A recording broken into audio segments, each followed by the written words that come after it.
10th వరకు వచ్చేసరికి మా పిల్లలకి ఐఐటీ ఫౌండేషన్ మొత్తం అయిపోతుందండి. ఓపికతో వినండి. మీకు ఖచ్చితంగా అవసరం ఇది. నేను మీ పిల్లల డాక్టర్ ప్రదీప్ శర్మ, పీడియాట్రిషియన్, సిద్దిపేట, తెలంగాణ. నేను రోజు పొద్దున వాకింగ్ నుంచి వచ్చేటప్పుడు అంటే 6:30 టైంలో పిల్లలు బ్యాగులేసుకొని నిలబడుతున్నారు. నైట్ తిన్న తర్వాత వాకింగ్ చేసేటప్పుడు 7:30కి బస్సులు దిగుతున్నారు. అంటే 12 గంటలు స్కూల్ ఉంటున్నారు. స్కూల్‌కి పోగానే 7, 7:30కు స్పెషల్ క్లాస్ స్టార్ట్. ఆ స్పెషల్ క్లాస్‌లో బ్యాచ్‌లు మళ్ళీ. Merit based batch, foundation batch, MPL, IPL, SPL ఏదో పేర్లున్నాయి. ఆ పేర్లేందో అర్థమైతలేదు. ఆ బ్యాచ్‌లేందో అర్థమైతలేదు. థర్డ్ క్లాసోనికి థర్డ్ క్లాస్ చదివేకుడే కష్టం ఫస్ట్.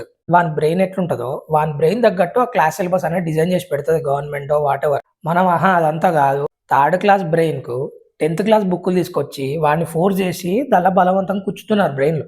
ఎంతమందికి ఎక్కుతది? ప్రపంచం మొత్తం ఇట్లే పోతుంది సార్ అంటారు. మీరు ఇంట్లో పెంచుకున్న కుక్క పిల్లనో ఏందో సేమ్ టైమ్ టేబుల్‌తో దాన్ని చావగొట్టండి ఇట్లనే. నెల రోజుల్లో చచ్చిపోతదది. సరే పొద్దున్న నుంచి సాయంత్రం వరకు ఇంతగానం చేపిస్తే వాడికి ఒక ₹1,00,000 జాబ్ వస్తుందని చెప్పి మీరు గ్యారంటీ ఇస్తారా వాళ్ళకి? వాళ్ళకి జాబ్ వస్తుందని చెప్పి మీరు గ్యారంటీ ఇయ్యలేరు.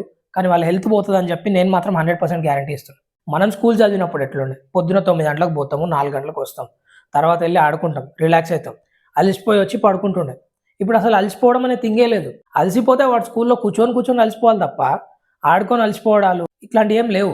థర్డ్ క్లాస్ వరకే స్పెక్స్ పిల్లలకి. 10th క్లాస్ వరకే ఒబిసిటీ. 10 సంవత్సరాలకు 50 కేజీలు, 55 కేజీలతో వస్తున్నారు కూర్చొని. వాడు నిజంగానే ప్రయోజకుడై నెలకు 5 లక్షలు సంపాదించినా కూడా చిన్నప్పుడు ఖరాబ్ అయిన హెల్త్ మీరు తర్వాత అస్సలు మంచిగా చేయలేరు. ఇట్లే మాట్లాడతారు మీరు కూడా మీ పిల్లలుంటే కార్పొరేట్‌లో జాయిన్ చేస్తారంటారు. డెఫినెట్‌లీ చెయ్యం. చదువు కంటే, మార్కుల కంటే, ర్యాంకుల కంటే, నాలెడ్జ్ కంటే హెల్త్ ఇంపార్టెంట్. Health first. వాడికి చదువు రాకపోయినా, ఏం రాకపోయినా మీ కళ్ళ ముందర హెల్తీగా ఉంటే సరిపోతుంది. పెద్ద పెద్ద చదువులు చదువుకొని ఒబిసిటీ వచ్చి, థైరాయిడ్ ప్రాబ్లమ్స్ వచ్చి, ఎండోక్రైన్ ప్రాబ్లమ్స్ వచ్చి మీ ముందట ఏడ్చుకుంటూ కూర్చుంటే మీరు హ్యాపీ. నెలకు 5 లక్షలు వస్తున్నాయి, తొక్కలో హెల్త్ పోతే పోయిందని చెప్పి. తప్పు స్కూల్స్‌ది కాదు, ఎవరిది కాదు. 100% పేరెంట్స్‌దే మిస్టేక్. మీకేం కావాలో, మీ పిల్లలకి ఏం కావాలో మీకు తెలవాలి. మీ పిల్లలకి కావాల్సిన knowledge, quality education, jobs, good future 100% ఒప్పుకుంటా. కానీ ఇదన్నిటికంటే కావాల్సింది health. Physical health, mental health బాగుంటేనే ఇవన్నీ ఏమన్నా పనికొస్తాయి. అవి పక్కకు పెట్టి మిగిలిన అన్నిటి మీద పడితే మనం రోజు అన్నం వదిలేసి ఉట్టి కర్రీలు తింటే ఏమవుతుంది? సేమ్ అదే అవుతుంది. పిల్లల హెల్త్ కాపాడుకుందాము, వాళ్ళ ఫ్యూచర్‌ని కాపాడదాం.